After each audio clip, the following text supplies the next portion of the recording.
Hey, hope you're all doing good.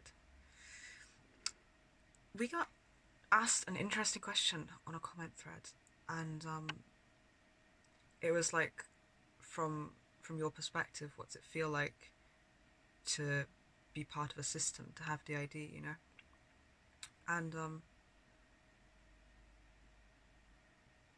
they included like a little bit of what they had read about it from an outside perspective, which, if I understood it right, um, kind of implied like it looks like you have personalities and you switch between them.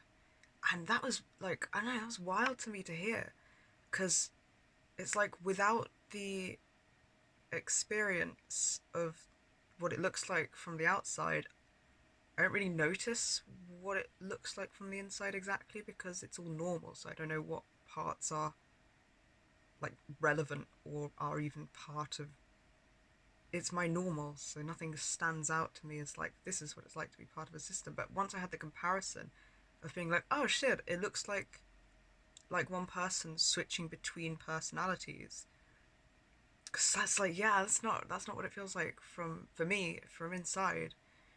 So I thought that was really interesting, and I've been thinking about it a lot today. I think the quickest answer that I've come to would be the answer to that would be really, really different, depending on which system you ask, what their experiences are, how they function as a system, and I think, I think quite importantly, where they are on their healing journey. Because my experience of being part of a system changes a little bit if I just look back in my own memories, because I've fused between, parts of me that weren't host and parts of me that have always been a host. So that's already like a really big difference. Like, for instance, when we were kids, I knew that. Oh, oh, man, my brain. Okay, when we were kids, part of me knew that there were multiple people in here, and that we functioned like sort of sharing the body and as a team, and like that we play together and we each have our own action figures and our own like we'd create games together that had like lore and characters and like a progressive storyline and character development and shit. It was really fun actually. And then the part of me that was host kind of like felt that, but didn't logically know that. For the part of me that was host, it was just like, wow, I've got a great imagination and I can really well like imagine different characters. It's kind of like I thought I was doing it all, but there were some days where I couldn't get one character to work, or like I couldn't always control it. But because of the way denial works, I didn't notice any of that. So it's like some days it'd be perfect, it'd be flowing, the characters would come up with like surprising lines, and I'd be like, "That's funny. That's like, that's really innovative," and I didn't see it coming, and like the plot would change, and I'd be like, "Oh my god, like surprising plot twist." And other days it would feel very rigid, and like I had to come up with everything sort of manually. I guess just I had to come up with everything. Um, and it would feel like the feeling of more people being in a room or of being alone in a room, like I'd feel all of that, but I wouldn't be logically aware of or thinking there's more people in here or not, because the way DID works is that the host is protected to be functional in everyday life. The host is protected from knowing about the trauma, and so from a lot of the time from knowing about the other alters in the system. And I mean, there's going to be exceptions to that. There's going to be different ways that like different brains have learned to adapt and to work. It worked like that for us. I know it's quite a common way to work. So it's like I wasn't allowed in the host part of me to know that I shared my body with other people. And then the other part of me that in this fusion wasn't host and knew that we all shared a body and there were like separate people in here. I mean, technically we're all parts of one whole, but it feels like you're separate people for sure. And you interact like that, you know? It's just like it's like having a house share or a flat share with with like multiple roomies, and instead of just sharing like the resources and the house and the clothes you're in, you're sharing the body as well, and the body's time and energy and resources. um and makeup, which is, yeah, which is like compromise at the minute between. I really like it at the minute. I think it's really cool. We've done like half of the face each depending on what we wanted. So it's like it was always kind of like that to a part of me. It was always kind of like I knew there were multiple people in here. I knew we all engaged and played. I don't know if I ever thought about whether or not that was like standard. I think I kind of thought that like it was normal and that everyone had conversations with other people in their head and took turns using the body. Um, but I kind of worked out that the host part, like we all kind of knew that you had to not make it really obvious, or it felt like you had to keep it from the part that was host, because like anytime we'd speak out loud to each other or do anything that was like really overt and obviously not in their control, they'd I'd oh man, terming this is so weird when it's like having split screen, but I'm seeing them together in my memories, and I'm like, both parts. So it was like I'd kind of freak out a bit, which is just because it's like the brain trying to protect me from having got too close to knowing about the trauma and knowing that it's there. And I'd just like panic if I saw evidence of us being a system, I guess. So it's already like really different just looking back, just in my own childhood, between two parts of me that were separate at this time before fusing more recently. So that was really interesting. I was kind of mesmerized with this question once I'd thought about it, like even a little bit, because then I was like, well, the answer for what it's like being part of a system changes as I get older as well, because like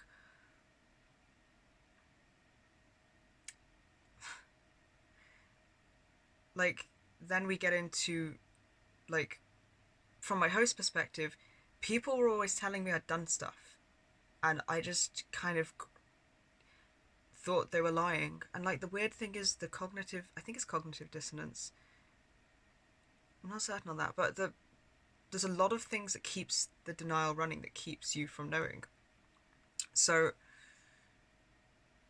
like the fact that loads of multiple different people kept saying they'd seen me doing something or reacting in this way, or like that I'd punched somebody, or like that I'd been really angry, or that I'd done something, I was certain they were lying. I didn't know why they were lying. It really upset me, but it never occurred to me that it was weird that multiple different people kept doing this. Like, you'd think that would highlight, and you'd start thinking, maybe there's something to this.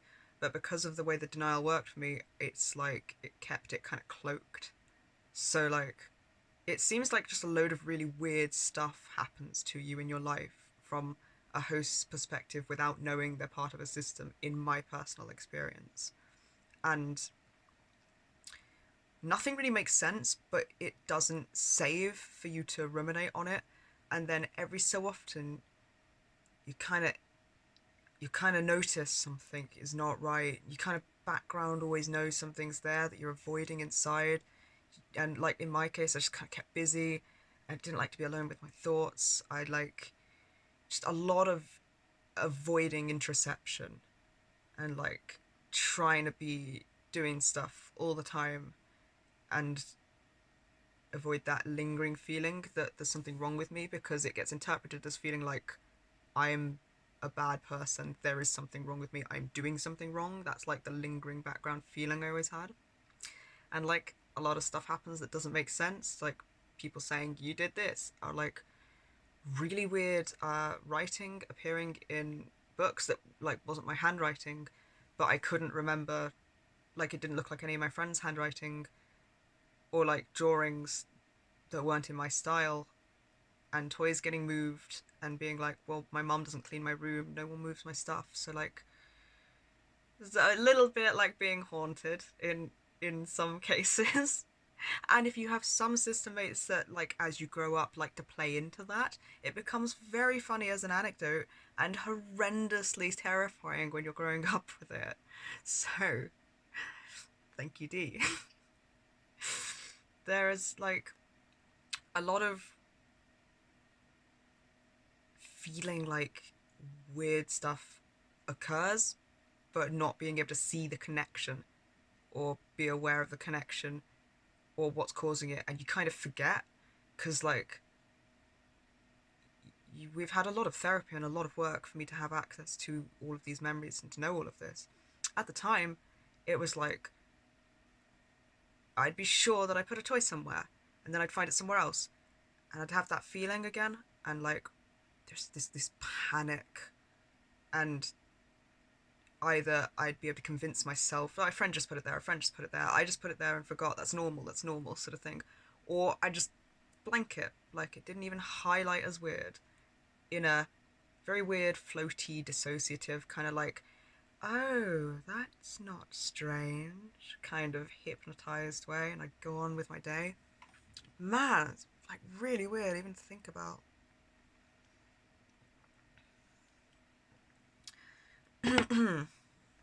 And then in in other parts, like in other parts growing up,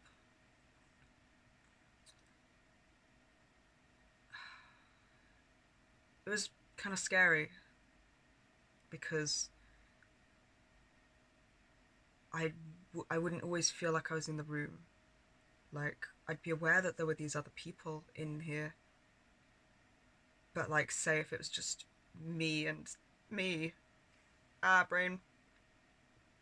So for that period of time, if it was just me or the host, um, it could be really lonely and a little frustrating. And like I kind of remember being really upset and crying a bit because I wanted other people in here to play with me and to do stuff, but I couldn't. Like you don't always have control over like when people are all at the front together, and you, like depending on the level of amnesia between people, you can't always.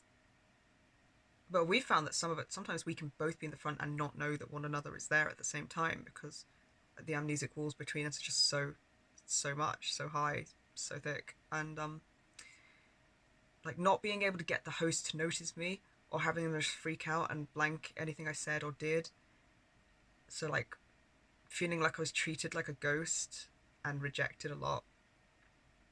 I remember a lot of that. And then uh, as the host, kind of scary and terrifying and lonely because I would never know when an emotion was going to just happen. Like now I know what would happen is that it would be some other alter in the system would be feeling something and they'd come to the front and I'd feel it because they were feeling it, and they were close to me. But because I wasn't aware of any of this in the host part of me when I was growing up, it was just in my perspective that I'd randomly get hit with this fucking intense emotion that's like out of nowhere, not in response to anything in the environment. There would probably have been a trigger, or maybe it would just be that they'd been suppressed for a long time and come out at the end of the day because they were overwhelmed. Or, but for me, it was out of the blue. I could just feel like bone chilling terror, like I'm gonna die. My life is in danger. I'm alone. No one can help me. Nothing can help me. I gotta hide, but that wouldn't work either. And like, there was a lot of time I spent just kind of clearing out under my bed and lying under it because it felt safe to be under there.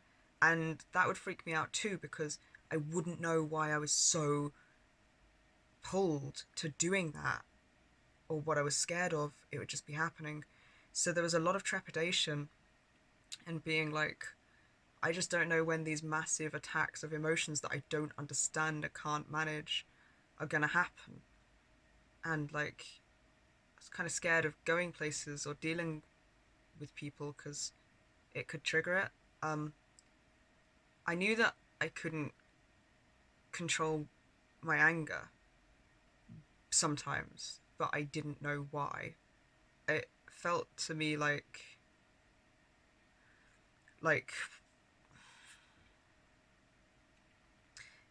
I knew that if somebody did something that wasn't fair, like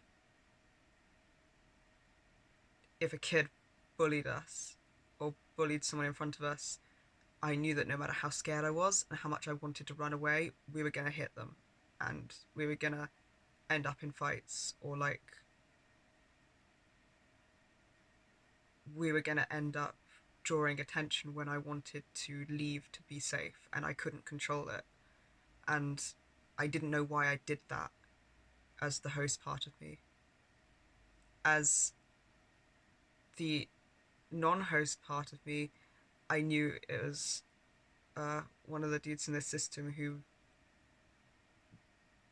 really, I was like the only person that I think could hang around with him because of the level of the trauma he holds. It's like he was very blocked off to other people and would be triggered out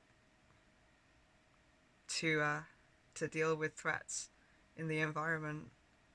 So I kind of knew, and I'd kind of freak out because I knew the host was going to freak out and not know what was happening, but I'd be watching like kind of invisible and behind them, being like, this person's going to trigger Valentine, and I'm going to watch the host panic about it. And I didn't feel like I was worried about what was happen as the host part of me did, because Valentine's always been really good at making people back down. So like I kind of I got adrenaline and I got really bad anxiety about like confrontation. I wasn't good with confrontation, but I didn't fear for our safety as much as the host part of me, which was like terrified we were gonna get like beaten up. Um, which actually we never got beaten up. We did end up in altercations, but we were pretty lucky and pretty well protected. Really, we came out pretty good in most of those. But I never expected it to go well, and I just didn't understand why it would keep happening.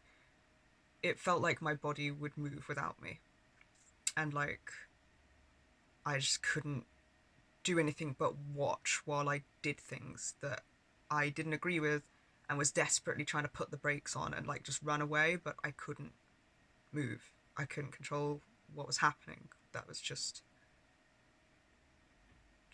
what was happening now. And it was always stuff that was really like I'd I'd look back and think about it and be like, that's so not the sort of thing I do. Like I was scared of any sort of a disagreement, or even like I was very people pleasing. Um, that was how I kept us safe, by keeping everyone else happy around us and by being agreeable and prevent, placate, fawn, you know, all of those things. So to see someone use the fight response used to really freak me out, and I'd think about it and be like, I don't understand why I'd do something that's really not in my nature to do, and I wouldn't know what was going to cause it or when it was going to happen. So I was always quite scared of playing outside or dealing with other people because I didn't know when it was going to get triggered. Um, then there was like,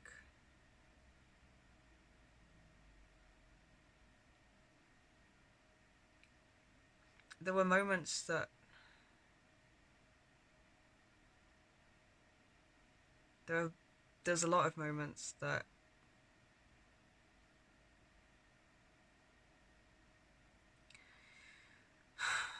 were really, I was really grateful for and were really beautiful, I think.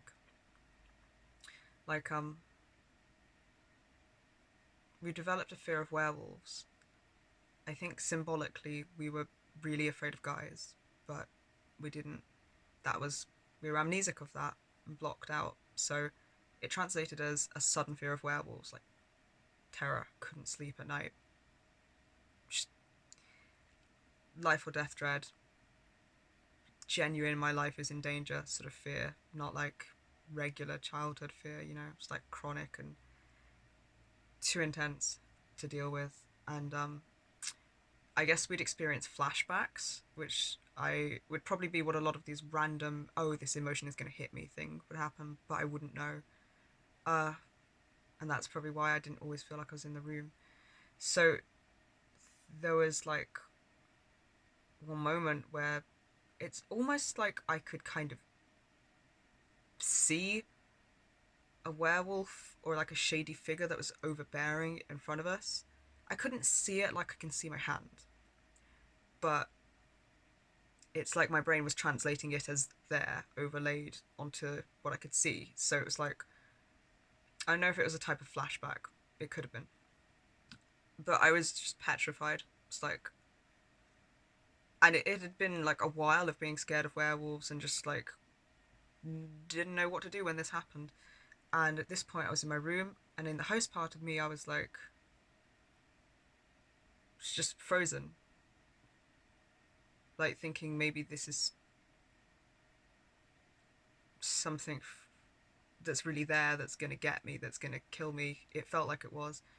And then I just got like this really strong feeling, like this surge of rage and like protective rage, certainty, like hell is that thing gonna touch us. And I could feel it coming from behind me, not coming from me, but like coming from behind me and being between me and that fear and that feeling. And it was like I can't even explain the relief. And then I got this thought that also seemed to come from like this, it came in from outside of me, from behind me, inside, I don't know how to explain it. And it was like, if we were werewolves, we wouldn't have to be afraid of them. We could be the werewolf, you know, we could be the monster, and then we'd be safe. And it's kind of it. It's kind of stopped the fear of werewolves. Started like playing a lot of make believe games where I could turn into a wolf. Incorporated that into, I think we ended up with an altar that was a wolf, which I am now fused with anyway. A lot of years of running around on all fours and learning to bark and howl and shit, and like not being able to speak when in that state, but being able to watch it when co-conscious, because I wasn't always. Sometimes I'd just blank time and come to and be like, why am I curled up on the floor? Why have I been chewing this? Um, but sometimes if I was co-conscious, I'd watch it happening and just dream like, think this is weird. I can't move my body and I'm running on all fours. How strange. But like without ever really thinking, no, that's legit odd. Like, what is this? So there was there was there's so much more that I could say on this, and this is only childhood, man. I haven't even got to like what it was like getting older. But I just realized that yeah, what it's like to be part of a system is really different depending on which part of me I'm thinking about it from, which age I'm thinking about it from, and what level of like therapy skills and knowledge and awareness, I guess, I'm thinking about it from. This was like what it was like for me as the part of me that's host, and a couple of parts of me that are not the host, to be a part of a system growing up in an early childhood. And I'm gonna pause it here because I like to try and keep my videos short, which never happens. So I like to try and keep them to around 20 minutes, half an hour. And I'm gonna continue in the next one. I, in case the person who actually wrote that comment watches these videos, I'd like to say thank you, because it's not something I've thought about really, and I've enjoyed thinking about it today and taking notes and being like, that's wild. There's like, it's actually quite a lot that I have thought about this that's maybe not obvious when reading about it or from the outside, but is so normal to me that I didn't think about until asked. So I appreciate being guided to think about this. Thank you.